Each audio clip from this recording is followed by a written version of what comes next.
Bonjour à toutes et à tous et bienvenue à notre formation de cet après-midi.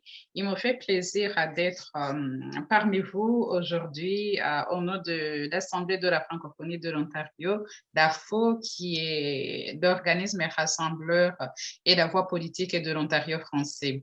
Je suis Josiane et directrice des services et programmes à l'AFO. Nous avons lancé cette série de formations virtuelles afin de vous outiller pour vous aider à renforcer vos capacités d'offres actives et de services en français. Ces formations visent aussi à vous informer et à vous sensibiliser sur des enjeux présents au sein de la communauté franco-ontarienne. Cet après-midi, nous avons le plaisir d'accueillir Jonathan Durand-Foucault qui va nous parler de la gouvernance démocratique. Jonathan est professeur à l'École d'innovation sociale Élisabeth Brielle de l'Université Saint-Paul. Il est titulaire d'un doctorat en philosophie avec une spécialisation en philosophie politique et appliquée. Ses intérêts de recherche portent sur la démocratie participative, la politique municipale, la transition sociale et écologique et les communs.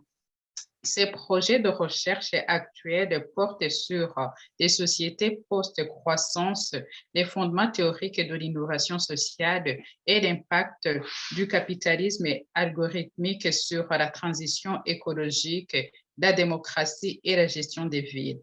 Je laisse maintenant la parole à Jonathan et puis bonne formation à vous. Donc, bonjour, j'espère que le son est bon. Merci beaucoup de cette invitation pour être parmi vous aujourd'hui pour parler d'un sujet qui me tient à cœur, la gouvernance démocratique des entreprises, des lieux de travail, de différents types d'organisations. Merci beaucoup pour cette présentation. Comme je viens du champ de la philosophie, de l'éthique, je me considère comme un chercheur interdisciplinaire aussi. Et mes réflexions que j'ai faites dans le cadre de mes recherches de thèse, au niveau de la ville, de la politique municipale, j'ai essayé par la suite d'appliquer ces connaissances sur la démocratie, l'inclusion, l'engagement citoyen dans le cadre des entreprises, dans l'entreprise d'économie sociale, des groupes communautaires, et voir comment on peut faire vivre la démocratie à l'interne. Donc, peut-être pour commencer, juste pour avoir un petit tour d'horizon avant de me lancer dans le sujet, j'ai une présentation visuelle. Combien de personnes sont actuellement impliquées dans le conseil d'administration comme employés d'une organisation? Je crois peut-être que c'est différentes personnes autour de la table. Vous pouvez peut-être lever la main ou bien sinon écrire dans le chat. Donc, juste pour voir. Parfait. Donc, je vois des signes ici. OK, parfait. Donc, il y a plusieurs personnes qui sont déjà impliquées. Super. Donc, je vais parler avec un langage, je pense, qui va vous être déjà un peu familier. Je vais essayer d'approfondir aussi les connaissances à propos des thèmes de gouvernance et de gouvernance démocratique. Donc, combien de personnes ici ont déjà entendu parler de la gouvernance démocratique comme façon de faire fonctionner des entreprises? On a une personne ici. 2 personnes, 3 personnes. OK, il y a quand même des gens. Il y a différentes visions possibles de la chose. Donc, aujourd'hui, je vais vous en présenter une et je vais vous montrer aussi comment cela peut être appliqué dans le cadre de la réflexion sur la composition du conseil d'administration lui-même pour qu'il soit plus représentatif, diversifié et inclusif. Au niveau de votre organisation. Vous verrez, il n'y a pas de modèle unique, mais je vais vous présenter une forme de méthodologie pour être capable de réfléchir à ces enjeux et aussi réfléchir à la question du membrariat, ou comme on appelle en anglais le membership, parce que plusieurs organisations, soit communautaires, organisations de la société civile, entreprises d'économie sociale, des coopératives, ont des membres. Et là, il faut voir, en fait, est-ce que les membres représentent les parties prenantes de votre organisation?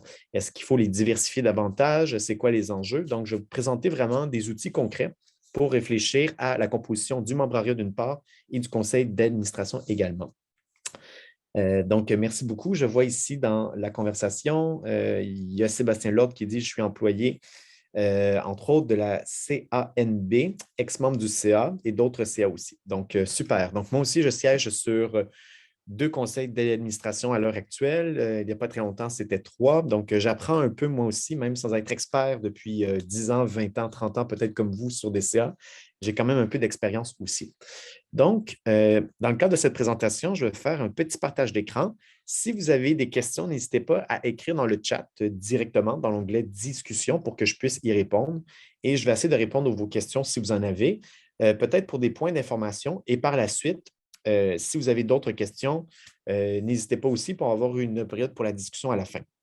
Je vois d'ailleurs une main levée de Kankou Camara. Donc, je me demande si c'est une ancienne main levée ou peut-être vous avez une question pour commencer.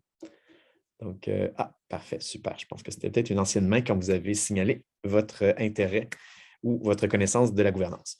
Donc, aujourd'hui, le titre, la présentation, la gouvernance démocratique. Pour repenser votre membrariat à la composition du CA, vous allez pouvoir voir au-dessus de l'écran, il y a 2 logos différents. Je suis professeur adjoint à l'École d'innovation sociale Élisabeth Bruyère, qui est située à l'Université Saint-Paul à Ottawa. Et dans cette université, il y a aussi une entreprise d'économie sociale qui se nomme l'Atelier d'innovation sociale Maurice Bélanger. Et aujourd'hui, je pense qu'il y a Amélie No, qui est la coordonnatrice de cette organisation aussi, dont je fais partie. J'ai été cofondateur, administrateur. En même temps, là, je suis, disons, membre associé qui collabore dans cette organisation.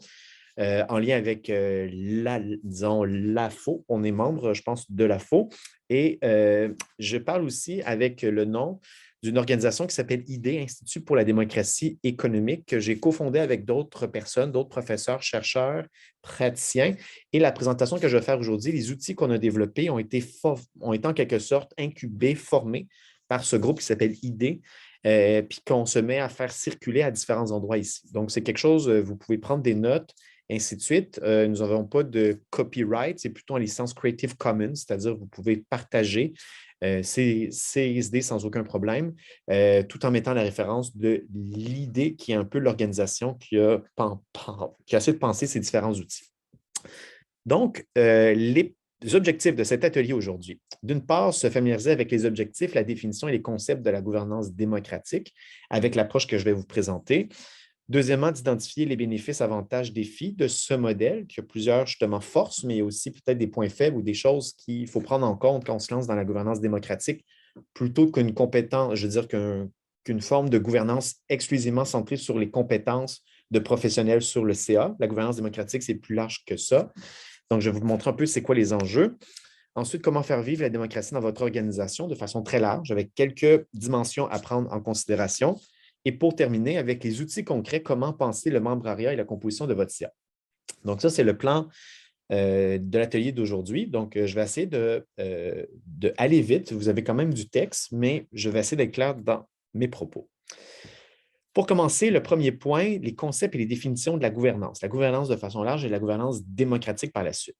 Donc, qu'est-ce que la gouvernance évoque pour vous? Peut-être ici, pour commencer, quand on parle de gouvernance de façon très générale, peut-être, je ne sais pas s'il y a une personne ou deux qui voudrait écrire dans la conversation de chat quelle image ou idée ça évoque quand on parle de gouvernance. Ou si vous voulez lever la main, prendre la parole, vous pouvez le faire aussi. Donc, je ne vais pas faire un long tour de table, mais peut-être s'il y a deux, trois personnes qui ont des idées, de quoi parle-t-on quand on parle de gouvernance? Je ne sais pas s'il y a des idées fortes sur ça. Je vais regarder dans le chat si des gens écrivent la chose. Parfait. Sinon, peut-être le modèle ici actuellement, des fois, c'est un peu plus difficile de faire participer à distance, c'est un des enjeux. Quelqu'un a écrit dans le chat de la gestion d'une organisation. En fait, c'est une très bonne idée et je dirais que la gouvernance inclut la gestion de l'organisation, mais c'est un peu plus large que ça. Je vais faire une distinction entre les deux aujourd'hui.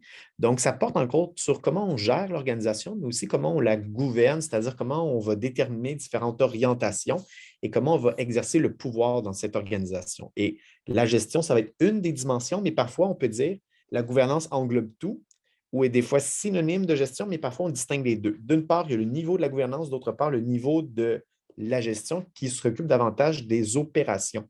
Par exemple, de l'équipe de travail, des ressources humaines, de comment on va faire les différentes activités, alors que la gouvernance va être généralement centrée autour de l'Assemblée générale, le conseil d'administration, la participation large des membres, sans que ce soit nécessairement les opérations quotidiennes d'une organisation. Donc, il y a un peu une distinction qu'on peut faire ici. Dans le chat aussi, Aurélie Marié dit suggérer une direction à prendre. Oui. Donc, l'idée de donner une direction, une orientation des décisions stratégiques, la gouvernance va s'occuper de ça, entre autres. Donc, vous avez déjà des éléments de réponse ici. C'est très bien, ça nous réchauffe. Avant de commencer aussi, je voudrais dire gouvernance. Parfois, dans la littérature, même quand on l'enseigne dans les écoles de gestion, de commerce, dans des cours de philosophie et autres, la gouvernance, c'est un terme qui est très large. Il y a un flou sémantique parce qu'il y a plein de définitions existantes, mais de façon générale, on va s'entendre sur le fait que ça désigne comment une organisation ou un domaine d'activité est gouverné. On parle de gouvernance urbaine pour parler, par exemple, d'une ville, gouvernance multiniveau, gouvernance d'un système de santé, gouvernance d'un réseau d'éducation, gouvernance d'un OBNL. Donc, le mot gouvernance, vous pouvez voir, ça se déploie à différentes échelles. On va parler aussi de gouvernance globale ou transnationale parfois. Donc, vous pouvez voir que la gouvernance, ça se décline sous différentes formes. Par contre, le terme de gouvernance, il y a de cela un siècle ou un demi-siècle à peine, c'est un terme qu'on ne connaissait pas vraiment. Ça remonte au vieux français du 18e siècle. Et le terme de gouvernance est davantage apparu dans les années 1980-90 autour de la gouvernance d'entreprise. On s'est mis à dire qu'il faut peut-être avoir un mode de fonctionnement qui est plus souple, qui est plus horizontal, flexible, qui ne va pas uniquement centrer sur le modèle du gouvernement, comme par exemple les pouvoirs publics, le gouvernement provincial, fédéral, municipal. On va avoir des formes de prise de décision qui vont permettre de piloter différentes organisations sans que ça passe par le modèle traditionnel d'une bureaucratie. Donc, le terme de gouvernance est apparu comme un nouveau mot, un nouveau terme pour dire peut-être on pourrait gouverner différemment. Donc, on parle parfois de bonne gouvernance, entre guillemets, de gouvernance territoriale, comme je l'ai dit, mais la bonne gouvernance, souvent, elle est inspirée du modèle de l'entreprise privée. Puis on va, par exemple, l'apprendre puis l'appliquer dans les institutions publiques, dans les OBNL, les coopératives et autre chose. Donc, c'est juste ici une petite introduction sur ce terme-là. Pas le prendre pour acquis, se poser des questions, d'où vient ce terme et voir qu'est-ce qui se cache derrière ce mot.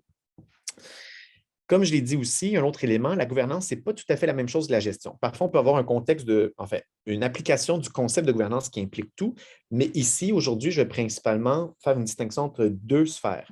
D'une part, la sphère de la gouvernance qui inclut les décisions stratégiques d'une organisation. Souvent, on va plus parler du mode de fonctionnement du conseil d'administration et de différents comités qui tournent autour du CA, structure et politique interne, les mécanismes de reddition de comptes, entre autres. Et d'autre part, quand on va parler de la gestion, on va souvent être centré plus sur la décision, les différentes, pardon, je me répète, les décisions opérationnelles, les équipes de travail, la gestion des ressources humaines, comment on fait différents projets. Les deux vont être interreliés, évidemment. Il n'y aura pas de gestion qui flotte dans le vide, ni de gouvernance sans qu'il y ait des gens qui soient présents dans cette organisation, mais c'est deux niveaux différents. Donc aujourd'hui, je vais plus parler de la gouvernance dans la sphère en termes d'orientation stratégique d'une organisation et de ses structures de pouvoir à l'interne, ce qui sont souvent explicités dans les règlements généraux d'une organisation. Donc, la gouvernance, que je voudrais dire aujourd'hui, c'est que ça concerne entre autres comment on prend des décisions, mais ça va impliquer des espaces de pouvoir. Qui prend les décisions? Qui va décider? Et ce qu'on va devoir prendre en considération lorsqu'on se pose ça, en fait, quand on gouverne, pour qui on gouverne, en fait? Quelles sont les différentes organisations, en fait, quelles sont les différentes composantes, parties prenantes d'une organisation? Et au nom de quoi on gouverne? Au nom de quelle finalité, par exemple? Le pourquoi, c'est la raison d'être, les différents avantages qui viennent avec votre organisation. Et ce que je vais essayer d'expliciter aussi, c'est que la gouvernance doit être souvent alignée vis-à-vis la mission ou la raison d'être de votre organisation. Parfois, vous pouvez dire notre raison d'être, notre mission est de participer à la transition sociale et écologique et à la participation des citoyens. Mais dans votre modèle de gouvernance, vos membres ne sont pas des citoyens, puis ce n'est pas des gens impliqués dans la transition écologique. Alors là, il peut y avoir un désalignement entre votre mission première puis votre modèle de gouvernance. Et ensuite, la gouvernance va se décliner en fait non seulement pour qui, pourquoi, mais dans le comment, c'est-à-dire quelles vont être les structures, les processus et les différentes pratiques organisationnelles, décisionnelles et démocratiques au sein de votre organisation. Donc, pour nous, la gouvernance, pour nous, en fait, je dis pour moi et les gens qui travaillent dans l'idée et les gens avec qui je collabore dans un centre de recherche également, on parle des structures d'une organisation, comme par exemple les différentes instances, la composition du conseil d'administration, les règlements généraux. Il y a les processus, donc c'est-à-dire comment est-ce que ces instances fonctionnent à travers le temps, qui prend part, sous quelle forme, puis les pratiques qui sont plus au niveau interpersonnel, comment les individus interagissent, avec quelle attitude, avec quels principes, valeurs vont être appliqués, puis comment les gens vont prendre des décisions au sein des différentes rencontres, réunions, assemblées. Donc, il y a vraiment des niveaux différents ici, puis la gouvernance, ça peut se décliner dans toutes ces sphères. Est-ce que c'est assez clair pour l'instant? Est-ce que vous me suivez? C'est peut-être même assez introductif, mais parfait. Donc, je ne pense pas qu'il y a de questions pour l'instant. Qui gouverne l'entreprise? La gouvernance démocratique que je vais présenter aujourd'hui se met un peu, pas à porte-à-faux, mais va se distinguer sous certains aspects de la gouvernance traditionnelle des entreprises. La gouvernance, telle qu'on l'enseigne au sein de l'OCDE, l'Organisation de développement économique et de coopération, je ne me souviens plus du sigle exact, et dans la plupart des écoles de gestion de commerce, va être basée sur la théorie des actionnaires. Alors que la gouvernance d'entreprise que moi je mets de l'avant aujourd'hui va s'expliquer plutôt de l'approche des stakeholders, donc des parties prenantes d'une organisation. C'est-à-dire, on ne va pas être centré sur le pouvoir des actionnaires et le conseil d'administration va devoir rendre des comptes aux actionnaires. C'est plutôt les gens sur le conseil d'administration vont rendre des comptes et prendre des décisions en fonction de la diversité de parties prenantes qui sont disons, dans l'écosystème de votre organisation, de votre entreprise. Donc, ça va être une approche qui va être légèrement différente. Le modèle traditionnel, comme je l'ai dit, la corporate governance, et le mot gouvernance vient de là, dans les années 80-90, est centré sur le primat des actionnaires. On va prendre en compte les parties prenantes d'une organisation, c'est-à-dire les clients, les fournisseurs, travailleurs ou employés, mais il n'y aura pas beaucoup de pouvoir. Ça va être vraiment, par exemple, le CEO ou le président, directeur général. Puis il y a des chaînes d'autorité. C'est un modèle qui est davantage vertical. On va surtout centrer le discours de la gouvernance autour des rôles, responsabilités des membres du CA. Donc, ça va être vraiment axé sur le conseil d'administration. On va beaucoup parler des compétences, de l'expertise qu'il faut sur le CA. Chose importante, évidemment, parce que si vous avez des gens qui n'ont pas de compétences puis qui ont la difficulté à prendre des décisions pour administrer l'organisation, ça va être difficile. Mais ça ne sera pas l'approche nécessairement qui va être préconisée par la gouvernance démocratique. Et dans ce modèle-là, encore une fois, pour revenir, le modèle de base qu'on enseigne beaucoup dans différentes organisations qui font de la consultation pour les pratiques de gouvernance, on va souvent parler de l'importance d'une éthique, donc éviter les conflits d'intérêts, la transparence, éviter la corruption, rendre des comptes, être transparent, montrer des chiffres, des comptes rendus de ce qu'on fait, chose extrêmement utile.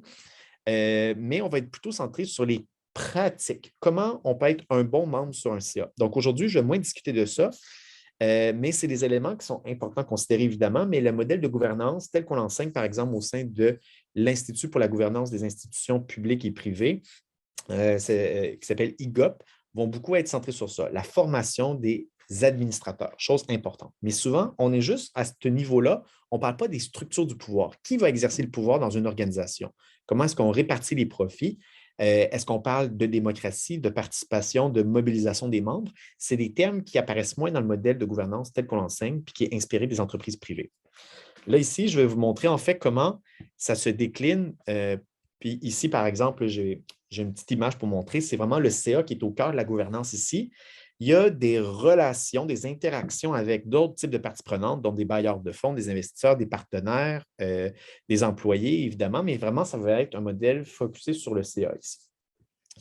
Dans le modèle de l'option démocratique, on va être centré sur les stakeholders, c'est-à-dire parties prenantes. La partie prenante, c'est quoi? C'est tout groupe ou individu qui peut être affecté par une entreprise qui peut affecter aussi l'atteinte de ses différents objectifs. Donc, c'est la capacité pour une entité, que ce soit un individu concret en chair et en os ou une autre organisation, d'être affecté par les décisions d'une organisation ou d'affecter cette organisation aussi en retour. Donc, ça ici, je m'inspire de la définition de Freeman. Le modèle démocratique de gouvernance que je vais vous présenter aujourd'hui est davantage issu de la tradition de l'économie sociale et solidaire, des groupes, par exemple, d'organisations communautaires autonomes et même du modèle d'autogestion d'entreprise qui vient de différents mouvements, même qui remontent au 19e siècle parfois. Dans ce modèle, qu'est-ce qui compte? C'est vraiment la primauté, le pouvoir des parties prenantes qui vont prendre des décisions parce qu'ils sont concernés par les décisions prises par cette organisation. On va mettre l'accent sur la mission sociale, sur la finalité, qui peut être une finalité sociale, environnementale ou autre, plutôt que sur la rentabilité maximale d'une entreprise. On va parler, entre autres, de viabilité financière, de pérennité, mais ça ne sera pas de maximiser les profits. Donc, ça, c'est une philosophie qui est légèrement différente. Pour le conseil d'administration, on va moins être axé sur le fait d'avoir des gens extrêmement compétents ou des administrateurs indépendants, mais plutôt d'avoir une représentativité, une diversité au sein du CA. On va parler aussi de mobilisation des membres, de démocratiser les structures d'une organisation, puis on va valoriser l'intelligence collective et la diversité des points de vue. Donc, vous pouvez voir que c'est un modèle qui est légèrement différent dans son orientation. Et ultimement, il y a même des groupes parmi les gens qui font la promotion de la gouvernance démocratique qui disent que ça peut contribuer à la démocratisation de la société. Et là, on va parler de la société. Bien, on vit dans des démocraties, on a des représentants élus, certes, mais si les entreprises, la plupart des organisations ne fonctionnent pas de façon démocratique, comment on peut apprendre à vivre de façon démocratique quand nos lieux de travail, où on passe une bonne partie de notre journée, ne fonctionnent pas de façon démocratique? Donc, la gouvernance démocratique va dire bien, comment on fait pour introduire des principes de démocratie au sein de votre organisation. Donc, ici, je suis vraiment dans le préambule, mais pour vous expliquer la différence entre les deux. Qui gouverne dans le modèle de la gouvernance démocratique? C'est les parties prenantes. Et là, est-ce que ça veut dire que tous les gens dans votre écosystème, les individus impliqués de près ou de loin dans votre organisation, vont tous avoir un pouvoir égal? Pas forcément. Je vais vous montrer que pour avoir un modèle de gouvernance démocratique, ça ne veut pas dire que c'est un membre, un vote pour tous les gens qui peuvent être touchés de près ou de loin par votre organisation. Mais ça va être généralement le pouvoir des membres. Et là, il va y avoir différentes instances pour exprimer la voix de ces différents groupes concernés. Il va y avoir plus d'interactions. Ça va être un modèle qui va être moins du haut vers le bas que du bas vers le haut avec différentes instances, avec des pouvoirs différents. Donc, il y a vraiment un modèle qui va être, la plupart du temps du moins, un peu plus décentralisé pour que les décisions soient prises à différents niveaux dans votre organisation. Donc, c'est un modèle qui est légèrement différent. Chose à prendre en considération pour votre organisation concrète quand vous réfléchissez à ça, un critère pour essayer de maximiser les bénéfices de la gouvernance démocratique, c'est vraiment, il faut que votre gouvernance soit alignée avec la mission, comme je l'ai dit plus tôt, la raison d'être ultime de votre organisation, avec le modèle d'affaires aussi, parce que ça va prendre en considération, dans le fond, comment est-ce que vous allez prendre différentes décisions. C'est quoi le type d'activité que vous avez? Qui sont les gens qui sont impliqués dans ça?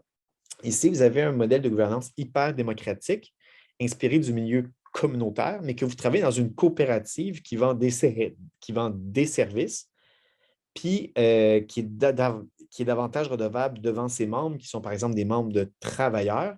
Alors là, il n'y aura pas, en fait, vous allez prendre un modèle de gouvernance qui ne correspond pas à la réalité de votre organisation.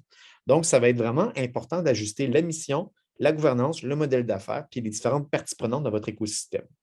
Et là, pour faire ça, je vais vous montrer quels sont les outils. Puis ces outils-là vont pouvoir être applicables par la suite pour voir qui sont vos membres, ou comment vous pouvez réviser ou créer votre membrariat si vous n'avez pas de membres dans votre organisation. Puis voir après comment vous pouvez assurer le lien de l'articulation entre votre membrariat puis votre conseil d'administration aussi. Est-ce qu'il y a une représentativité des membres sur le conseil d'administration? Est-ce que vous voulez qu'il y ait des administrateurs externes aussi avec des membres? Puis quel équilibre vous pouvez trouver? C'est le genre de choses qui se pose quand on pense dans le prisme de la gouvernance démocratique. Est-ce qu'il y a des questions jusqu'à maintenant? J'ai l'impression de parler pour un peu beaucoup. Je ne sais pas si c'est assez clair. Parfait. Je ne vois pas, je vois des petites têtes qui hochent. Super. Donc, l'alignement. Oui, je vais revenir avec ça. C'est important de penser au début, quand vous réfléchissez à votre gouvernance, est-ce que votre finalité est d'abord et avant tout interne ou externe? Une finalité interne d'une organisation est davantage orientée vers la satisfaction de ses membres. Ça peut être, par exemple, de faire des profits, créer de l'emploi, de l'autonomie, apporter de la valeur pour des clients, apporter des services pour ses membres.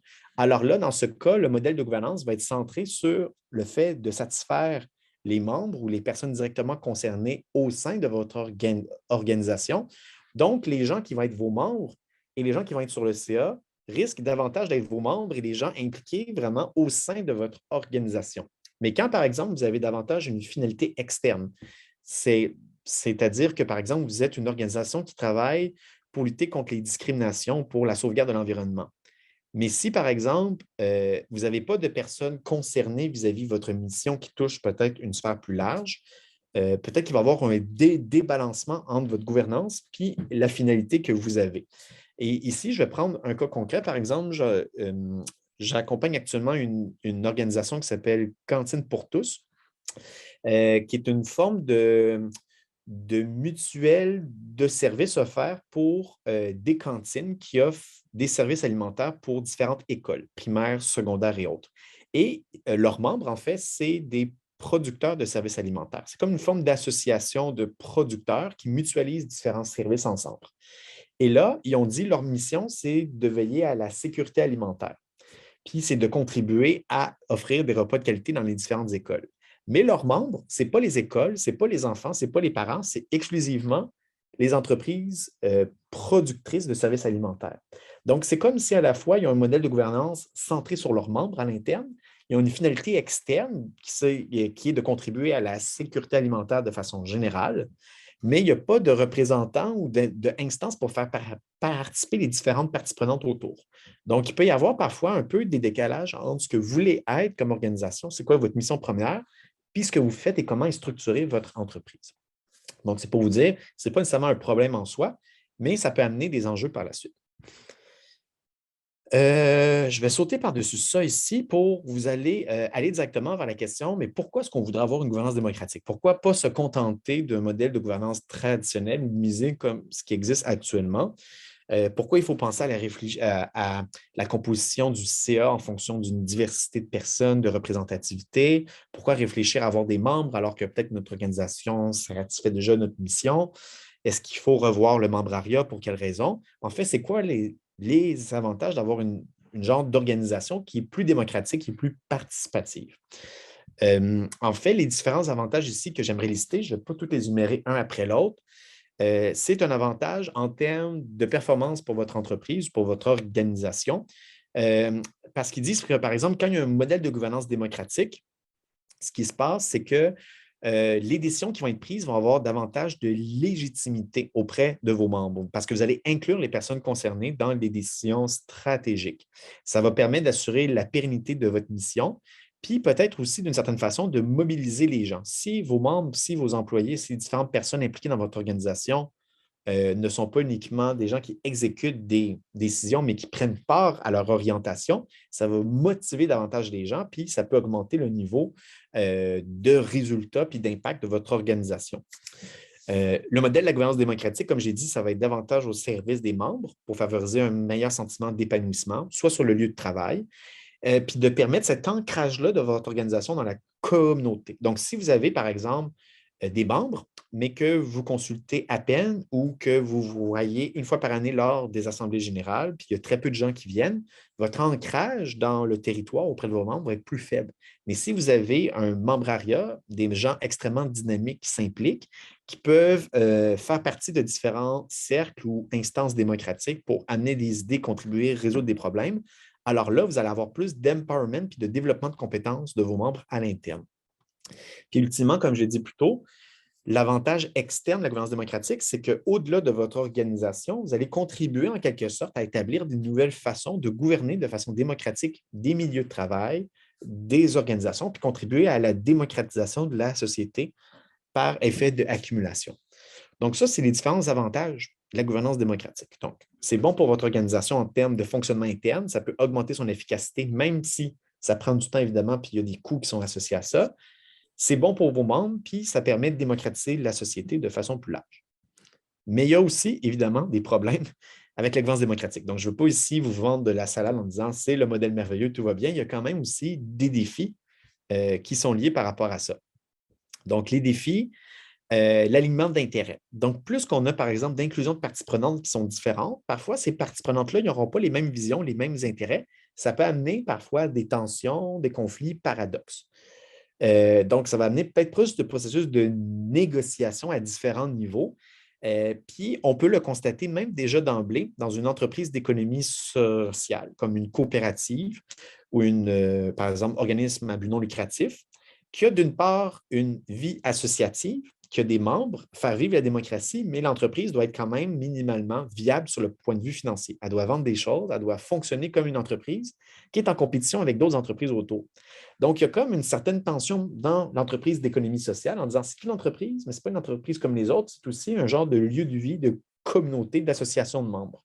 Puis les deux ne vont pas toujours bien ensemble. Et c'est pourquoi, en fait, le modèle de gouvernance démocratique peut peut-être amener cette tension-là supplémentaire. Donc, ça ne veut pas dire qu'il faut éliminer la gouvernance démocratique pour cette raison-là, mais c'est comment on fait pour négocier, dealer avec ces paradoxes qu'on peut trouver quand vous essayez d'inclure plus de gens dans la prise de décision. Autre élément, la démocratie, ça prend de l'engagement. Donc, du temps, la participation. Puis si vous voulez avoir un super modèle démocratique, mais que les gens ne participent pas, alors là, bien, vous dites à quoi ça sert. Ça prend beaucoup d'énergie de mobiliser les gens. À quel niveau d'implication vous voulez avoir les gens? C'est un enjeu qui se pose vraiment dans tout modèle de démocratie. Si la culture organisationnelle dans votre organisation n'est pas très développée en termes de démocratie, ça peut se modifier, évoluer avec le temps, mais ça ne se fait pas du jour au lendemain. Donc, il y a vraiment des défis particuliers de ce côté-là. Puis en termes d'inclusion, on peut dire qu'on rend nos processus plus démocratiques et ouverts, mais on se retrouve toujours les mêmes personnes. Il y a peut-être une sous-représentation d'une partie de nos membres, par exemple. Peut-être que les femmes prennent moins la parole que les hommes. Peut-être qu'il y a un manque de diversité au niveau ethnoculturel. En fait, il peut y avoir différents freins à l'inclusion aussi. Donc, c'est des choses à prendre en compte. Et pour finir, le problème de la gouvernance démocratique, c'est que c'est un modèle qui est à contre-courant du modèle dominant de la gouvernance, de la bonne gouvernance d'entreprise, ce qui fait qu'il y a moins d'outils, de modèles d'accompagnement de formation qui existent. Il y en a ici et là. Moi, je suis en train d'en faire une actuellement. Il y a d'autres entités qui en parlent. Mais généralement, c'est un modèle qu'on va vous dire, ben non, allez pas vers la gouvernance démocratique, allez vers un CA composé d'experts, des gens avec des bonnes compétences. Allez pas vers des instances intermédiaires de participation, il faut un CA, il vous faut une assemblée générale, voici le mode de fonctionnement habituel, puis sortez pas trop de ce cadre-là, sinon c'est trop étrange ou ça va vous faire perdre du temps. Donc, il faut continuellement amener des nouvelles idées, puis essayer d'innover, et ça amène en fait des freins pour le développement de comment doit bien fonctionner les entreprises qui fonctionnent avec la gouvernance démocratique. Donc, pour surmonter tout ça, évidemment, il y a des solutions possibles. C'est ça que je vais amener aussi au niveau de l'alignement des différents intérêts, au niveau des structures, par exemple, de votre organisation, d'avoir des instances démocratiques fonctionnelles qui marchent, des mécanismes de résolution de conflits. Peu importe si vous êtes très démocratique ou pas, c'est toujours utile parce que des conflits, il y en a dans les différentes organisations. La clarté de la mission, essayer de préciser cette chose-là. Puis au niveau de la vitalité démocratique, je vais mettre ici des points rapidement, mais il y a des trucs, des astuces, des principes qu'on peut essayer de mettre en œuvre pour dynamiser l'inclusion, la diversité. Et entre autres, ce qui va être extrêmement important pour la vie associative, et vous le faites peut-être, au lieu d'avoir juste des rencontres par Zoom, mais là, on est un peu obligé actuellement avec la pandémie, mais de faire des rencontres où on parle juste de trucs administratifs, s'il n'y a pas d'autres moments d'informel. S'il n'y a pas ce moment-là de lien social, peut-être avoir un petit repas sur l'heure du dîner ou aller prendre un verre après une assemblée générale ou après une instance. On ne fait pas de tour de table initial pour voir comment les gens se sentent aujourd'hui ou comment ça se passe dans leur vie. Si on n'a pas ces moments-là qui permettent de créer du lien social, votre organisation, en fait, les gens vont venir là pour peut-être accomplir différentes tâches, ils vont repartir, mais le sentiment d'appartenance ne sera pas aussi fort. Donc, il y a tous ces éléments-là qui permettent de faire vivre la démocratie, la vie associative, et c'est des éléments essentiels pour que la démocratie dans votre organisation soit fonctionnelle et soit en vie. Donc, il y a plein de choses qui peuvent être faites pour ça, des pistes de solutions. Je ne pourrais pas toutes les énumérer, mais ce qu'on est en train de faire aujourd'hui, c'est d'expliquer, bon, comment on fait pour s'y prendre quand on fait de la gouvernance démocratique. Donc, comment faire vivre la démocratie à l'interne? Je commence à discuter de ça. Quels sont les trucs, les différents éléments à prendre en compte? Les deux grandes dimensions que j'aimerais ici garder en tête, je vais principalement me concentrer sur celle du haut aujourd'hui, c'est de penser aux structures démocratiques. Qu'est-ce que ça implique? Dimension structurelle dans les rapports de pouvoir, essayer de comprendre qui exerce le pouvoir dans votre organisation, faire une forme d'organigramme, quelles sont les relations de contrôle, de supervision, d'autorité que vous pouvez trouver. Il y a le CA, l'Assemblée générale, il y a aussi peut-être d'autres comités ou instances intermédiaires.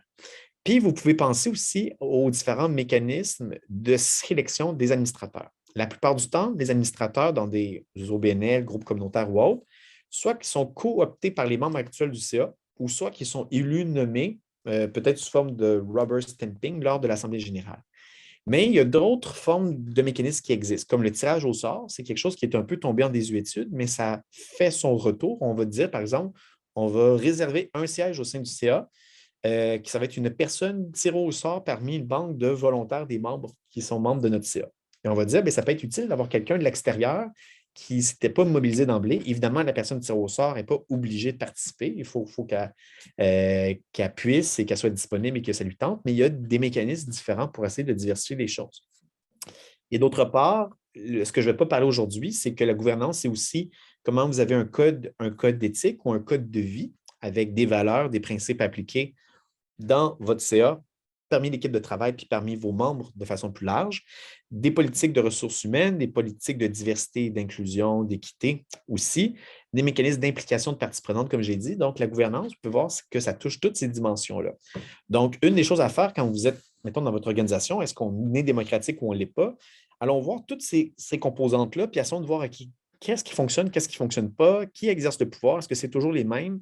Et comment on fait pour peut-être inclure davantage de gens dans les processus. Donc, c'est le genre de choses qu'il faut considérer quand on pense à la gouvernance.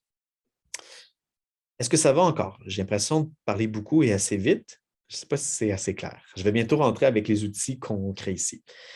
Les principes de la vitalité démocratique, des éléments que nous, on prend du côté de l'idée, c'est qu'on dit que la démocratie repose sur des bases motivationnelles, en fait, sur différentes émotions, sur des attitudes qui vont être activées parce que vous avez des rencontres qui vont être intéressantes, qui vont donner du pouvoir aux gens, qui vont créer un sentiment d'appartenance et qui vont créer des circonstances ou un contexte où les gens vont se sentir libres de pouvoir exprimer leur opinion librement sans se faire juger, dénigrer.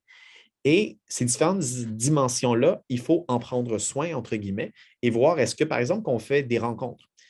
Qu'est-ce qui permet, en fait, de créer une ambiance agréable parmi les rencontres? Comment est-ce qu'on accueille les gens? Est-ce qu'on fait un truc avant ou après la rencontre?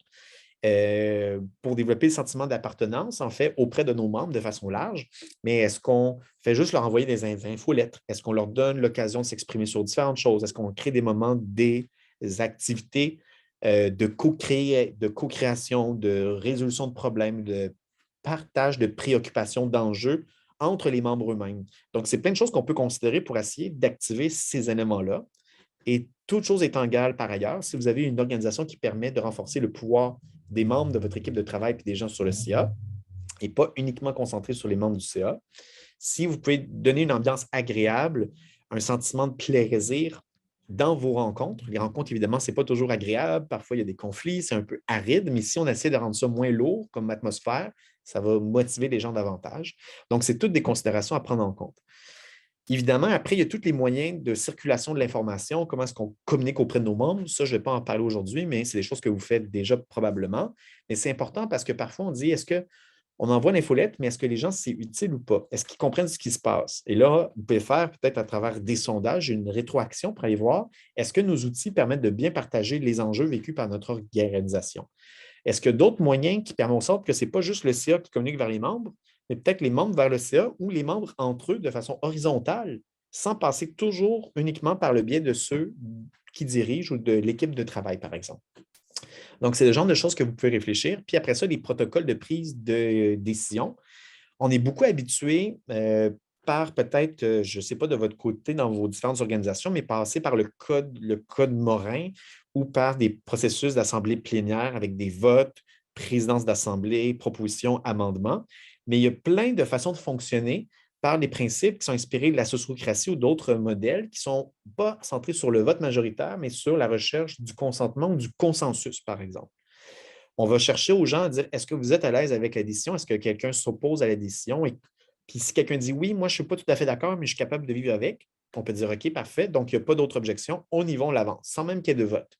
Donc, il y a la prise de décision qui peut prendre ces formes-là aussi, puis qui crée une dynamique d'interaction dans la discussion qui va être différente que lorsqu'on confronte des perspectives avec un modèle un peu plus rigide.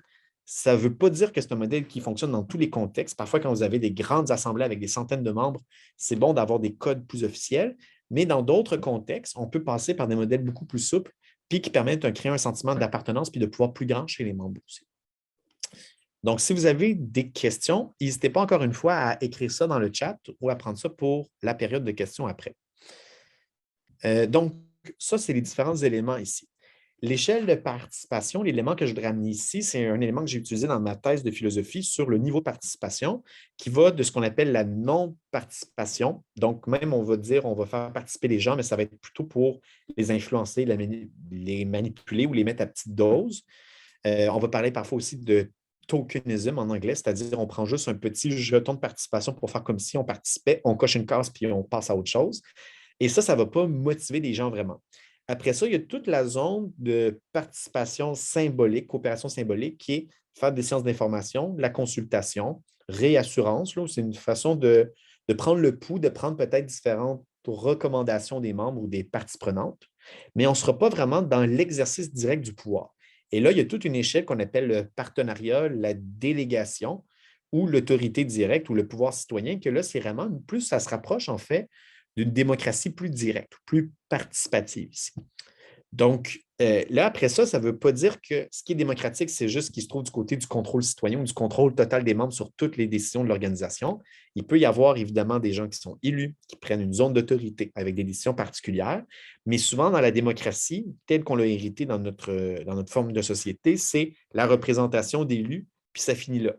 Alors que quand on parle de gouvernance démocratique, il y a tout un spectre ici, puis on peut décider que ici, on donne du pouvoir de l'autorité à telle entité, mais il y a différents types de décisions qu'on va déléguer à un cercle de groupes de membres, de parties prenantes, de partenaires, puis ils ont leur zone d'autonomie aussi. Donc, il y a différentes façons d'encourager la participation puis le pouvoir, puis le distribuer à différentes échelles au sein de votre organisation. Ici, je vois une discussion dans le chat. Quel genre d'activité aiderait un CA à créer une belle ambiance agréable? Donc, très bonne question. L'élément que moi, j'ai expérimenté dans une organisation qui s'appelle Taisez-vous, qui s'est mis en place avec un modèle de fonctionnement sociocratique. Ce qu'ils ont dit, c'est que quand on commence une rencontre, ça prend toujours, là, on est à peu près, on est 9 sur ce CA. On fait un tour de table et là, on se dit, ben, dans quel état d'esprit on arrive? Quelles sont nos dispositions? Comment ça va dans nos vies? Et on prend environ 2 minutes, pas plus. On prend le temps pour éviter que ça déborde. Donc, ça va prendre à peu près au moins 15-20 minutes parfois, mais c'est un temps qu'on prépare, puis on fait le tour, puis on exprime comment on se sent, évidemment, mais ce n'est pas juste ça va bien aujourd'hui, c'est fini, mais voici ce qui s'est passé dans ma vie, il y a tel élément. Aujourd'hui, je suis excité d'être ici avec vous. Il y a telle chose qui me préoccupe beaucoup, j'ai hâte d'en discuter. Ou peut-être aujourd'hui, je suis un peu plus fatigué. Ça a été mal avec mes amis récemment ou avec ma famille, mais je suis quand même là, je suis content d'être ici. Et le fait d'exprimer ça, en fait, ça permet de se mettre dans un mode d'écoute, de disponibilité, d'authenticité, puis ça permet de créer un lien pour qu'on puisse passer à des points décisionnels par la suite. Donc, ce n'est pas quelque chose qui va nous faire gagner du temps nécessairement en termes d'efficacité de points à traiter dans un autre jour, mais ça permet de créer une ambiance. Puis à la fin de la rencontre, il faut se prévoir un temps pour dire, on fait un petit retour, ça peut être 1 minute. Comment on a trouvé la rencontre? Qu'est-ce qui s'est passé? Qu'est-ce qui nous a plu, déplu? Et comment est-ce qu'on en ressort à la fin de la journée aussi? Donc, cette activité-là, ça prend du temps. Parfois, on est un peu contraint, on ne peut pas toujours le faire, mais c'est quelque chose qui crée vraiment une ambiance, sentiment d'appartenance, puis on se sent plus écouté puis accueilli dans cette organisation aussi. Puis on connaît mieux les gens avec qui on est en train de prendre des décisions autour de la table. Donc, c'est juste ici un petit exemple concret que je voulais vous donner. Les instances démocratiques, enfin, avant d'arriver aux outils, comme je vous l'ai dit, la gouvernance démocratique, ce n'est pas juste l'Assemblée générale, le CA. Il y a plein de comités qui existent probablement dans vos différentes organisations, puis qui sont souvent des comités qui tournent autour du CA. Il peut y avoir un comité aviseur, un comité de partenaires, un comité RH, un comité de gouvernance qui va s'occuper de ces enjeux-là, un comité d'inclusion aussi. Ils sont souvent orientés vers une tâche ou vers une fonction à exercer. Il y a un autre modèle qui est complémentaire, ce n'est pas par comité, mais c'est par des cercles. Et là, il y a une petite nuance. Le comité suivant, un comité qui gère les ressources humaines.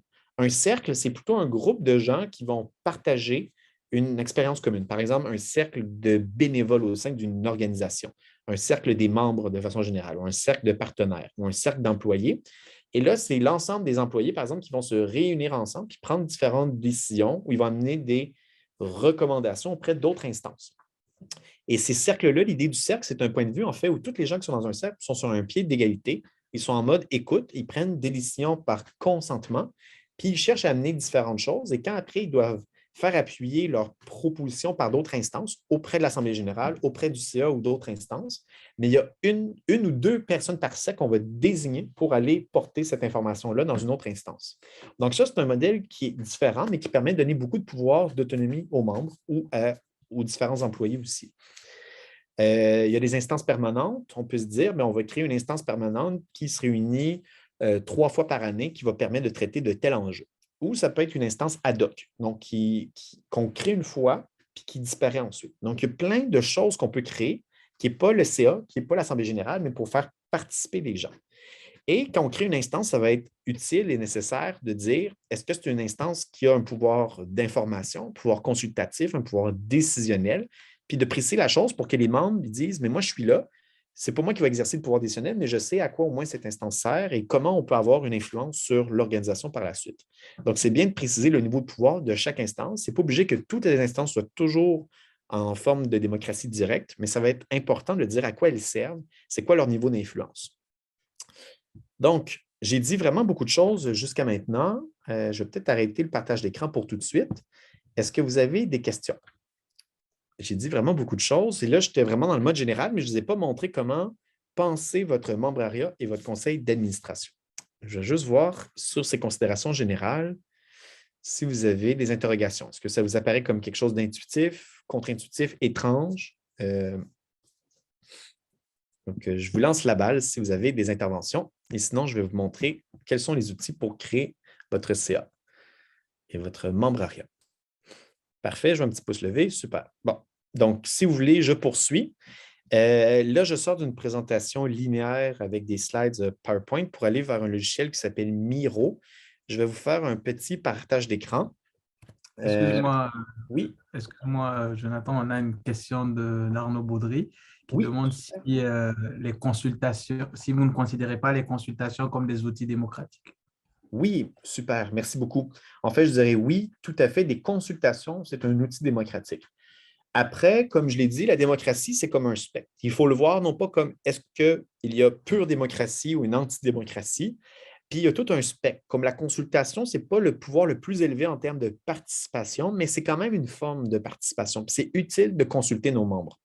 Puis on peut les consulter pour différentes choses. Est-ce qu'ils sont satisfaits de l'organisation, des services, des instances, les concerner sur des enjeux qui touchent leur vie quotidienne, voir est-ce qu'ils se sentent impliqués, est-ce qu'ils ont des recommandations à faire au niveau de la structure de l'organisation, au niveau de l'organisation de projets, d'activités. Donc, si vous ne consultez pas vos membres ou vos employés ou vos différentes parties prenantes partenaires, je dirais que là, peut-être, il doit y avoir un petit son de cloche ou une alarme, de dire, ah, mais peut-être qu'il nous manque des processus de circulation de l'information, de participation pour impliquer les gens qui sont dans votre écosystème. Donc, je dirais que oui, consulter, c'est extrêmement important. Puis même parfois, vous pouvez aller un peu plus loin puis déléguer davantage de pouvoir aussi, mais vous n'êtes pas obligé de le faire. Ça dépend de c'est quoi votre mission, vos différents objectifs aussi. Question ici, très, très intéressant dans le chat de Aurélie Marié. Est-ce qu'une finalité interne, qui est la raison d'être de l'organisme, est incompatible avec la gouvernance démocratique? Très bonne question. Je dirais que non. Je dirais que la finalité interne, lorsque c'est par exemple de rendre des services à vos membres, ça peut être même parfois aussi vecteur d'une très forte gouvernance démocratique au niveau interne.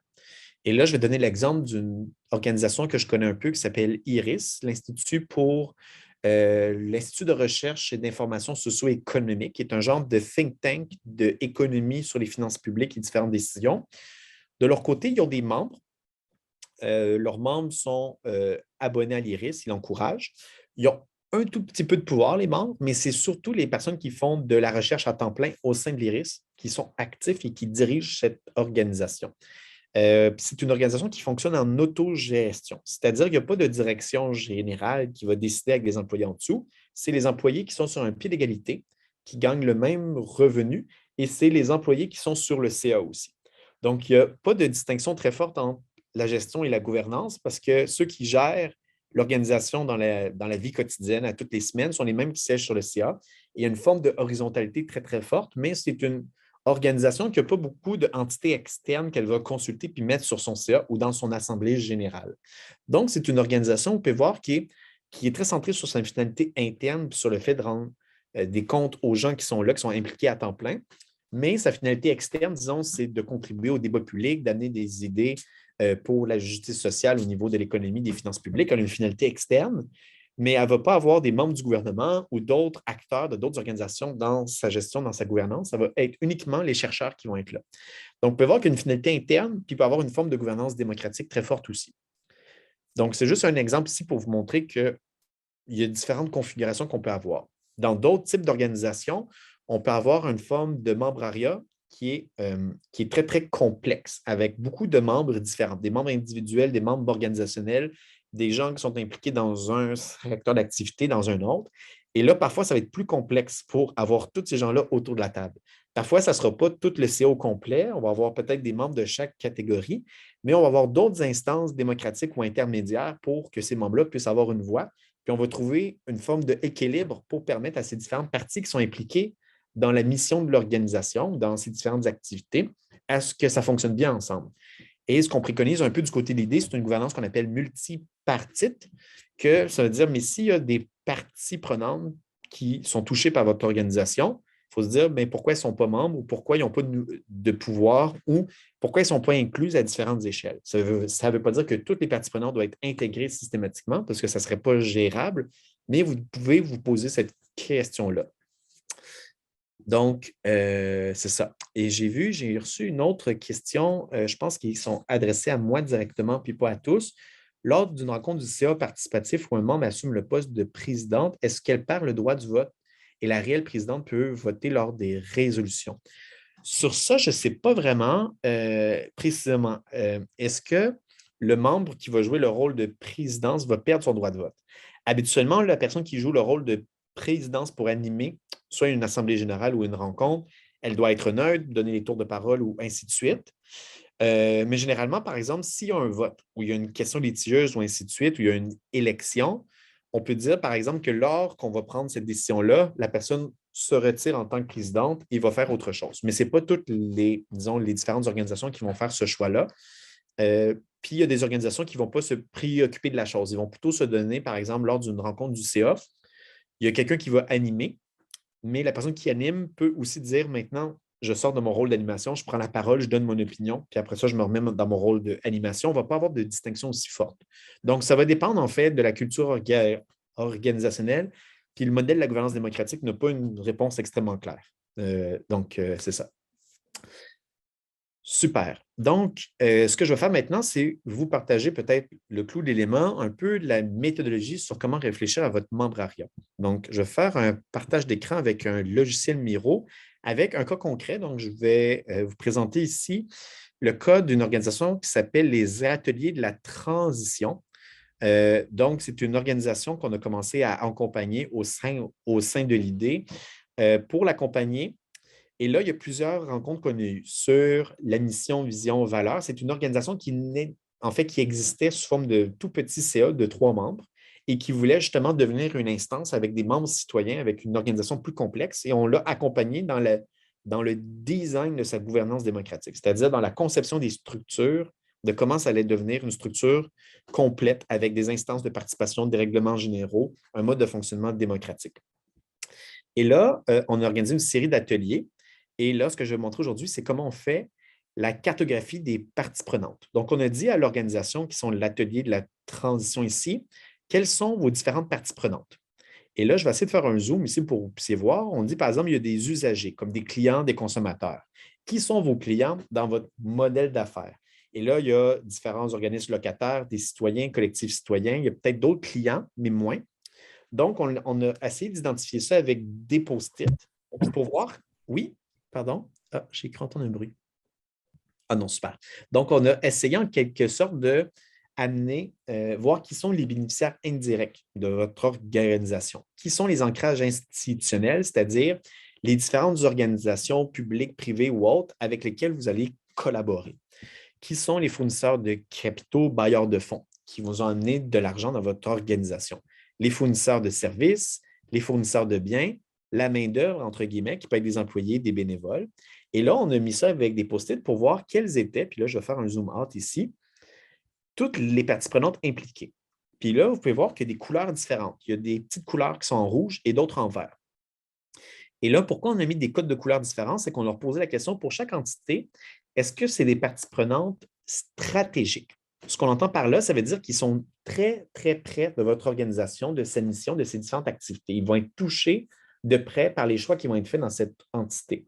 Que ce soit parce que c'est, par exemple, des locataires du bâtiment où a lieu les ateliers de la transition, que ce soit par exemple, des citoyens, que c'est la mission première d'aider les citoyens à favoriser la participation citoyenne pour la transition écologique.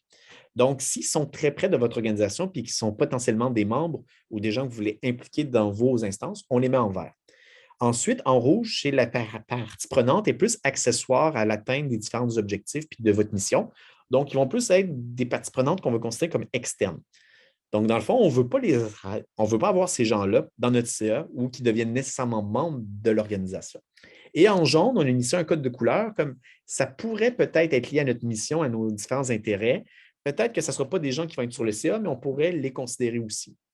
Donc, avec cet exercice-là, vous pouvez voir qu'il y en a beaucoup qui sont en rouge, c'est-à-dire que ceux qui sont en rouge, mais on ne veut pas les avoir comme membres de l'organisation. Mais ceux qui sont en vert ici, en vert et en jaune, il y a des risques qu'on veut qu'ils soient des membres de l'organisation.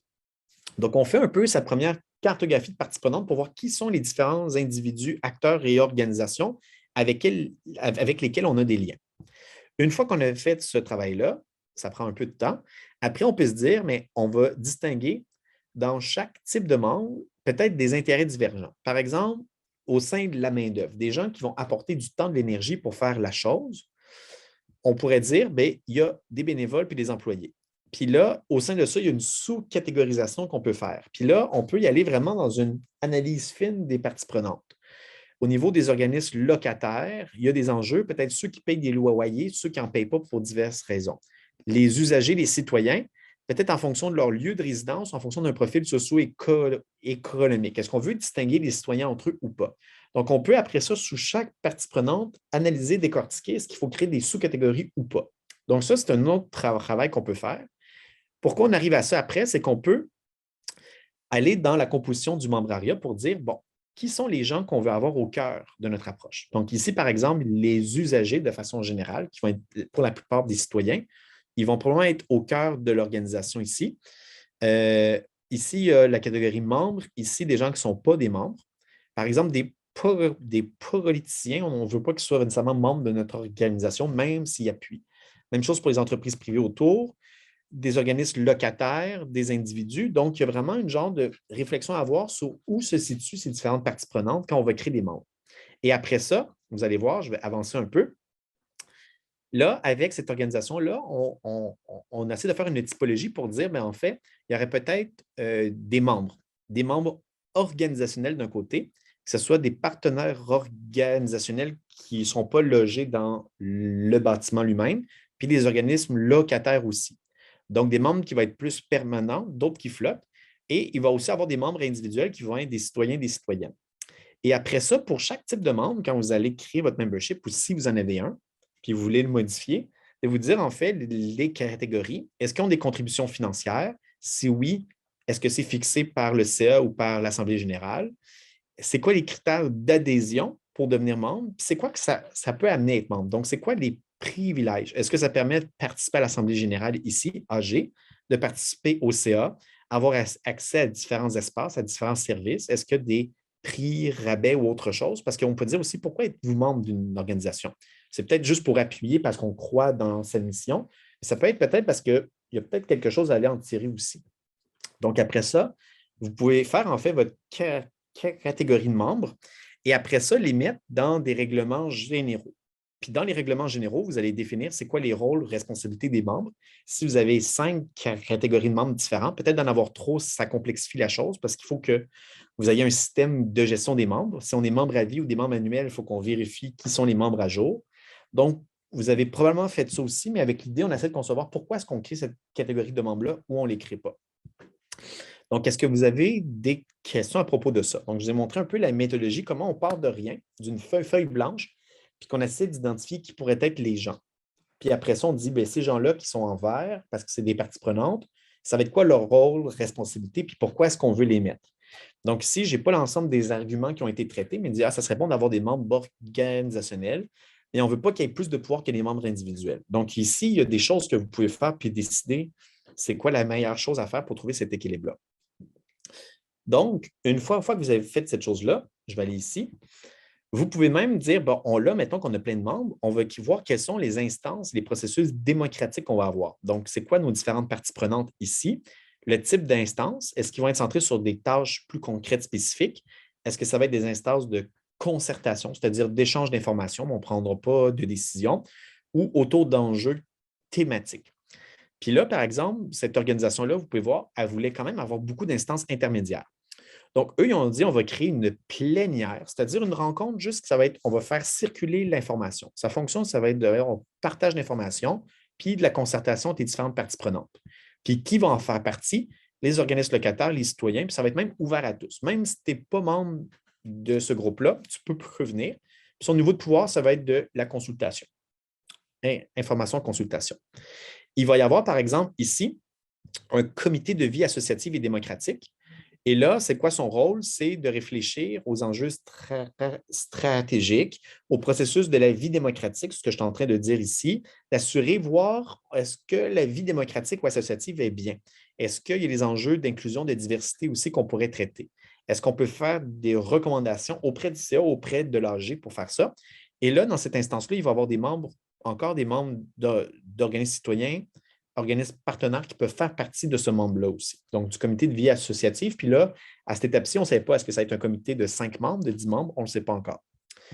Comité de colocataires. Donc, les personnes qui habitent, mais en fait qui logent ou qui louent des espaces dans cet espace-là, ils vont avoir leur cercle à eux, un petit comité où ils vont discuter et ils vont avoir un pouvoir décisionnel sur les enjeux qui touchent leur espace. Évidemment, s'ils veulent avoir une baisse de loyer ou avoir des services supplémentaires, ils vont devoir aller voir le CA pour demander de l'information, mais sur des choses dans un champ de compétences qui touchent les enjeux qui touchent les locataires, ils peuvent régler par eux-mêmes la gestion des différents accès aux espaces de bureau, les poubelles, le vivre ensemble, les activités journalières. Ce n'est pas le CA qui va s'occuper de ça. Ce n'est pas la direction générale. Ça va être les membres locataires entre eux.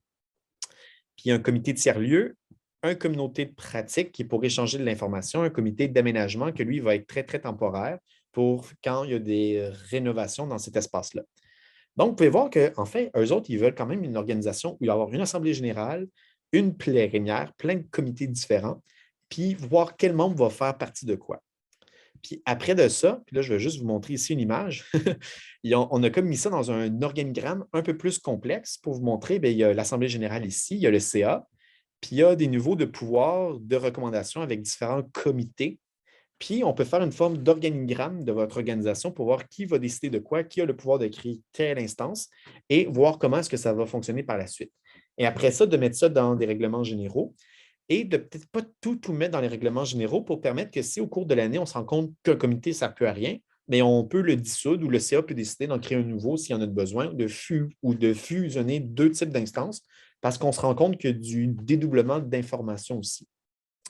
Donc, vous pouvez voir qu'ici, je vous ai montré, en fait, il y a plein de modèles différents. Je vous en ai montré un. Votre organisation, vous avez déjà un organigramme peut-être qui n'est pas encore visuel, dessiné, ça peut être utile.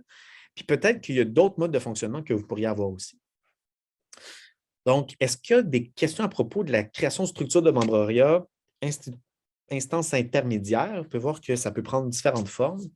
C'est un jeu un peu de blocs Lego qu'on peut ajouter ou enlever.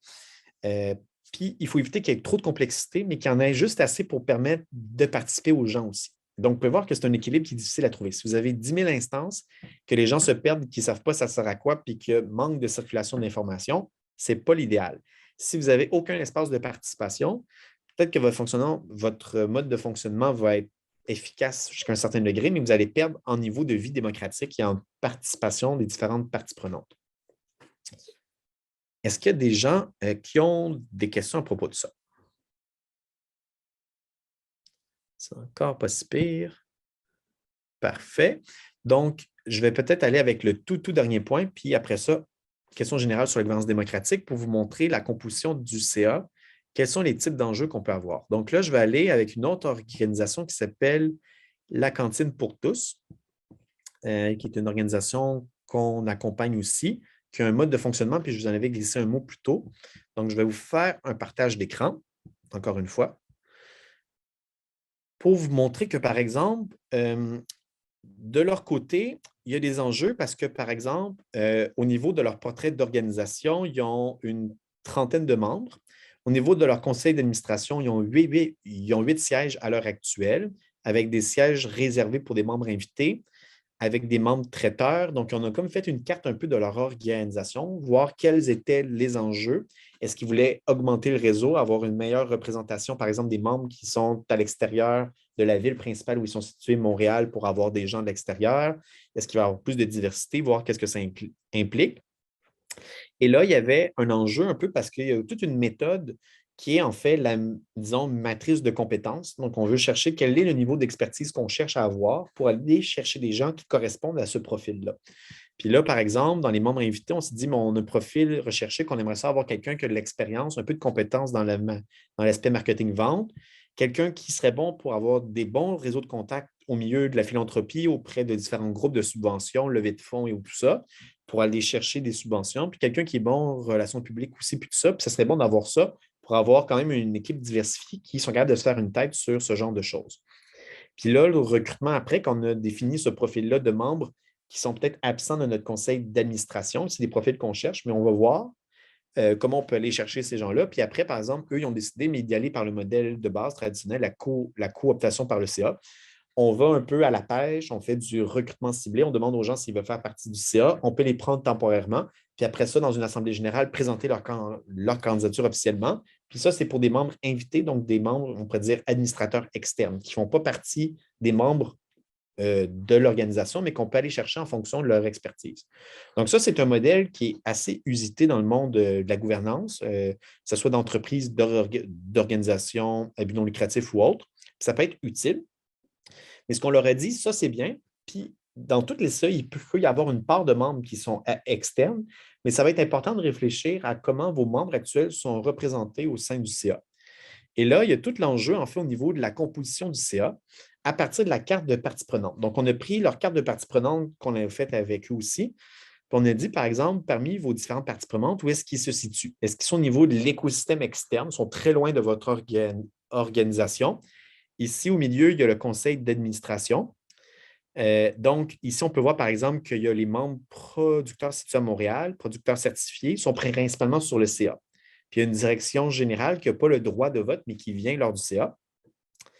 Mais ces gens-là sont là. Mais après, il y a d'autres instances intermédiaires, des membres producteurs qui peuvent être un peu plus loin dans des instances intermédiaires. Puis, il y a d'autres gens, par exemple, des membres producteurs de grande taille, des parents sont ici, peut-être des écoles, les employés. Ah, on voit que les employés sont, on dit écosystème externe, comité aviseur, mais il n'y a pas d'employés ou d'instances pour faire travailler les employés entre eux. Donc, ici, on regarde, OK, est-ce qu'il y a un débalancement ou pas, puis est-ce qu'il pourrait y avoir plus de parties prenantes ou pas autour du CA? C'est quoi un peu l'équilibre qu'on pourrait trouver? Et pour ce faire, c'est intéressant après d'aller voir en fait quel va être l'équilibre qu'on va avoir. Donc, eux autres, par exemple, ils se disent, bien, on va avoir des membres invités de 0 à 3 sièges réservés avec le droit de vote. Puis le processus de nomination, ça va être le CA. Membres actifs de 5 à 8 avec le droit de vote qu'on va faire élire par une assemblée générale. La direction générale ne va pas avoir de droit de vote, mais ils vont quand même être présents sur le CA pour amener l'information, ce qu'on trouve la plupart du temps. Puis, processus de nomination, c'est un peu d'office. Dans les faits, la direction générale est là. Puis parfois, il y a des huis clos lorsque, par exemple, il y a des enjeux qui touchent la rémunération ou l'évaluation des employés. Mais c'est le genre de composition qu'on peut avoir. Mais on pourrait avoir d'autres compositions. Puis si vous avez des catégories différentes de membres, pour eux, ils ont 2 types de membres, les membres actifs, les membres producteurs, puis des membres invités qui sont des gens qui sont extérieurs. Si vous avez 5 catégories différentes, est-ce que vous voulez que ces différentes catégories soient représentées, puis à quelle proportion? Puis là, vous pouvez dire, on va y avoir 2 membres individuels, 2 membres partenaires, 2 membres citoyens, 2 membres psy. Mais après ça, c'est quoi l'équilibre? Parce que vous allez avoir un CA qui est trop gros. Et là, il y a des enjeux quand c'est trop de complexité.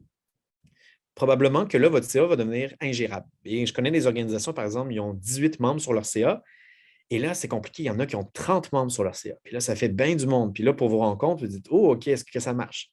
Et est-ce que c'est fonctionnel? Peut-être on serait mieux de créer des sous-comités, peut-être. Avoir une instance intermédiaire avec 30 membres, mais le CA pourrait être un peu moins. Mais c'est un peu moins, mais il y a beaucoup de partenaires. Comment on fait pour assurer la juste représentativité? Donc, c'est le genre de choses. Puis nous, quand on accompagne des organisations, ça dépend de sa taille, de ses objectifs, mais on dit un trop petit CA de 3-4 personnes, ça ne sera pas très démocratique. Quand ça devient trop gros, ça devient ingérable. Puis là, c'est quoi le juste milieu? Est-ce que c'est bien d'avoir 7 membres, 9, 10, 12, 15? Mais aussitôt qu'on dépasse un certain seuil, là, le niveau de complexité puis le gain, avoir quelqu'un autour de la table en plus, ça va nuire à la qualité de la discussion. Donc ici, en fait, je résumerai ici les éléments que je voulais amener avec la composition du CA, avec un outil de méthodologie sur les parties prenantes, voir quelles sont les différentes expertises qu'on veut avoir, mais pas juste penser en termes d'expertise, mais de représentativité des membres, puis voir comment on peut trouver cet équilibre-là, puis ça se fait vraiment au cas par cas. Donc, merci beaucoup. Je vois que les gens doivent quitter à l'instant. France Martineau, merci d'avoir été là. Pour les minutes qui nous restent, on avait jusqu'à 15 heures, je pense. J'ai dit vraiment, vraiment beaucoup de choses. J'espère qu'il y a des éléments qui vous ont été utiles, mais je conclurai ici, puis je vais ouvrir la séance sur est-ce que les choses, peut-être si je peux répondre à des questions que vous vivez, si vous avez la rétroaction avec des modèles différents que vous voulez proposer aussi, je suis ouvert à la discussion. Donc, parfait. Merci beaucoup de m'avoir écouté, puis on peut échanger ensemble.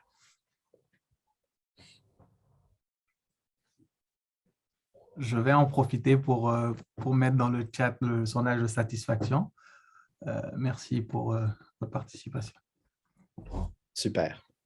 Pour les gens qui veulent le remplir, super. Donc, est-ce que dans vos organisations, vous avez, d'après vous, un mode de fonctionnement de gouvernance démocratique? Est-ce que ça pourrait être plus ou moins? Et pourquoi est-ce que, justement, peut-être ça pourrait causer des problèmes d'avoir plus de gens autour de la table dans les prises des décisions? Donc, c'est peut-être une petite question que je vous lance, sinon.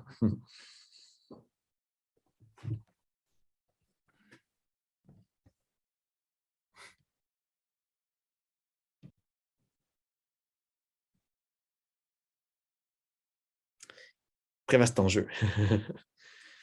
Peut-être que votre organisation dans laquelle vous êtes actuellement est assez fonctionnelle, que les gens sentent qu'ils ont leur place, il y a un sentiment d'appartenance, un sentiment de pouvoir, ça va assez bien, le niveau de participation est là. Avec la crise qu'on vit actuellement, la grande pandémie, on a dû faire un virage numérique. Là, peut-être qu'il y a eu une forme d'affaiblissement un peu aussi de la participation, de la motivation, ce qui peut être explicable. Ce n'est pas à cause de vous ou de la structure de l'organisation, c'est juste le contexte externe. Mais là, on peut se dire maintenant comment on fait pour faire vivre la démocratie ou mobiliser les gens dans ce contexte-là aussi. C'est un autre enjeu que je n'ai pas beaucoup traité, mais qu'on doit prendre en compte aussi quand on vit des crises comme on les vit aujourd'hui. Tellement de travail à faire. Merci pour toutes ces informations. Donc, merci beaucoup pour le commentaire. C'est vrai qu'il y a du travail. Donc, je vais vous donner aussi des outils, des différents paramètres à prendre en compte. Mais évidemment, chaque organisation a son contexte, a sa mission, a sa taille, a ses propres enjeux. Donc, il n'y aura pas de modèle uniforme pour l'ensemble. Il faut voir puis accompagner quels sont quels sont les angles morts, les problèmes qui fonctionnent, les choses qui fonctionnent bien, les choses qui fonctionnent un peu moins bien, puis aller ajuster au cas par cas comment rendre la démocratie plus forte, tout en ce que ça reste viable et efficace aussi dans la prise de décision comme telle. Donc, la démocratie, ça ne doit pas être nécessairement lourd, long. Si ça devient à trop perdre d'efficacité, peut-être que c'est juste qu'on est mal ajusté dans nos processus internes. Parfait. Je vois que les gens commencent à quitter un peu. Je filme moi aussi. Merci pour cette formation. Ouvre pas mal d'outils de réflexion. C'est bon. Je vois une question dans la conversation ici de Linda Rochon qui dit « Alors, nous devons choisir des membres de talents variés, comptables, avocates, etc. » Peut-être, je ne sais pas si vous voulez poser votre question de vive voix ou sinon, je ne sais pas si… Oui, c'est parce que c'est ça que j'essaie de choisir des personnes qui ont de l'expérience, qui peuvent nous apporter de quoi qu'on peut vraiment se servir. Comme pour avoir la trésorière, on aimerait que c'est quelqu'un qui connaît la comptabilité un petit peu, puis des choses comme ça. Alors, on essaie de chercher, là, on a quelqu'un qui vient de laisser le CA, alors on essaie de la remplacer avec quelqu'un d'autre qui a des talents qui pourrait nous aider. Dans ce sens-là, est-ce que vous faites peut-être pour aller chercher ces gens-là est-ce que ça se fait de bouche-oreille? Est-ce que vous faites une forme d'appel à tous sur les médias sociaux dans votre infolette de membres? Est-ce que vous allez voir à l'interne si vous avez cette expertise-là? Vous allez plus au niveau externe? Je me Là, demande. l'infolette, j'ai jamais pensé à l'infolette, mais c'est ça, on demande aux membres du CA ce qu'ils connaissent quelqu'un ou tu sais, on essaie de faire ça un petit peu plus de façon personnelle, mais si on est mal pris, ce serait vraiment une bonne chose d'aller vers les médias sociaux. Oui, c'est Ouais. ça. Je dirais, en fait, puis moi, j'ai été confronté à cet enjeu-là, puis on le vit tous parce que des CA, ça se renouvelle souvent. Il y a des gens qui partent pour diverses raisons, qui finissent leur mandat et tout. Souvent, on a l'impression qu'on avait quelqu'un avec une expertise, puis là, on va chercher au niveau externe, mais peut-être que dans nos membres, il y a déjà des gens qui ont cette expertise-là. Donc, on peut aller cibler avec une infolette ou aller demander aux gens de faire appel à candidature. Un poste vient de se libérer. On cherche tel profil avec quelqu'un qui serait capable d'être bon pour la trésorerie, quelqu'un qui est motivé, qui aime notre organisation. On fait un appel interne. Peut-être qu'il n'y aura pas de réponse. Alors là, on se dit, ben là, on va plutôt aller chercher à l'externe. Donc, sur les médias sociaux ou faire des appels, puis activer le bouche-oreille comme vous le faites, c'est ça aussi. C'est souvent par réseau de contact que quelqu'un connaît quelqu'un qu'on finit par avoir aussi. OK. Est-ce que c'est préférable d'avoir un CA plus grand que comme plus que 10 ou au-delà de 10? Ça dépend de la taille. Par exemple, vous, votre organisation a quelle taille à peu près en termes de nombre d'employés ou de membres, si vous en avez? C'est juste une estimation de grandeur. On est dans le sud-ouest de l'Ontario, puis on a 4 bureaux. 4 bureaux, OK. Alors, je pense qu'on doit avoir 12 ou 15 employés, je ne suis pas certaine. OK, 15 Le employés. président du CA. OK. Bien, en fait, dans ce contexte-là, je dirais, c'est ça, si vous avez 12-14 employés, ça dépend combien d'entités ou de gens que vous accompagnez à l'extérieur ou de nombre de membres. Peut-être que vous n'êtes pas obligé d'aller au-dessus de 10. Je pense que souvent, ce qu'on va recommander, c'est des chiffres impairs en termes de sièges. Pourquoi impairs? Comme 5, 7, 9, 11. C'est parce que parfois, quand il y a un vote, il y a des décisions difficiles. Quand c'est un chiffre pair, on peut arriver à, disons, 4 personnes pour, 4 personnes contre. Et là, des fois, c'est la présidence qui peut trancher, mais avoir un nombre impair, ça permet d'éviter qu'il y ait un peu ces enjeux-là. Donc, y aller comme dire 5, 7, 9, 11. Si vous êtes 10, ça ne dérange pas non plus, mais souvent d'avoir un nombre impair, ça peut aider. Puis je dirais, à quoi sert d'avoir une personne de plus autour du CA? Si ce n'est pas pour avoir une expertise supplémentaire que vous ne disposez pas déjà, puis vous n'avez pas d'autres parties prenantes à représenter, ça ne sert à rien d'ajouter pour ajouter. Donc, je me dis, ajoutez si vous avez besoin d'une expertise que vous n'avez pas ou parce que vous croyez que ça va donner plus de représentativité à votre organisation en fonction des gens que vous voulez aller, que vous avez des liens. Donc, c'est ça. Super. Est-ce qu'il y a d'autres gens qui ont des questions? Ou peut-être vous en avez d'autres aussi. Ah, ici, dans le chat, quel est le membre minimum? Le membre pour le CA sur 5 pour une décision de résolution. Oui, très bonne question. En fait, sur 5 pour une décision de résolution. En fait, ça dépend de la taille de votre conseil d'administration. Le minimum requis par la loi, du moins pour les organisations à but non lucratif, je ne sais pas pour les coops, je crois aussi que c'est la même chose, c'est au moins 3. Et quand vous avez quorum lors de votre réunion de CA, et le quorum, c'est le nombre minimal de personnes présentes lors de la rencontre qui a autorité puis qui peut prendre des résolutions. Généralement, le quorum va être établi dans les règlements généraux. On peut dire, par exemple, que 50%, puis pour vous, vous êtes 5. Donc, pour vous, vous êtes 5. Est-ce que le quorum de votre côté, c'est que tout le monde doit être présent ou vous devez être un minimum de 2 ou de 3 pour être présent? Parfois, les organisations ont un quorum de 50% des membres. Donc, pour vous, 50% ou plus, ça serait peut-être 3. Mais peut-être que vous n'avez pas de règlement de quorum dans vos règlements généraux. Puis là, allez voir vos règlements généraux dans votre organisation. Est-ce qu'il y a un nombre minimum dans la section sur conseil d'administration, un nombre minimum d'administrateurs qui peuvent prendre des décisions de résolution? Puis si vous n'avez pas ça dans vos règlements généraux, c'est-à-dire, peut-être qu'il faudrait changer ces règlements-là pour aller répondre à ça, puis c'est à vous à décider c'est quoi le seuil minimal pour que ça soit acceptable. Et dans votre cas, je dirais peut-être que 3, ça pourrait être bon parce que 2 personnes, puis qui pourraient prendre une décision budgétaire ou une décision stratégique qui affecte toute l'organisation alors que vous êtes juste 5, c'est peut-être pas beaucoup. Donc, je dirais un minimum de 3. Sinon, vous pouvez mettre 4, mais l'affaire, c'est que s'il y a 2 gens qui sont absents, là, ça vous met dans le trouble aussi. Donc, c'est un peu à vous à établir le seuil. Puis, s'il n'est pas déjà indiqué dans vos règlements généraux, vous devriez faire cette modification-là. Puis, une recommandation, comme j'aurais dit, peut-être pour vous, ça serait peut-être 3 si vous êtes 5. Donc, c'est ça. Super. Est-ce que vous avez d'autres interrogations?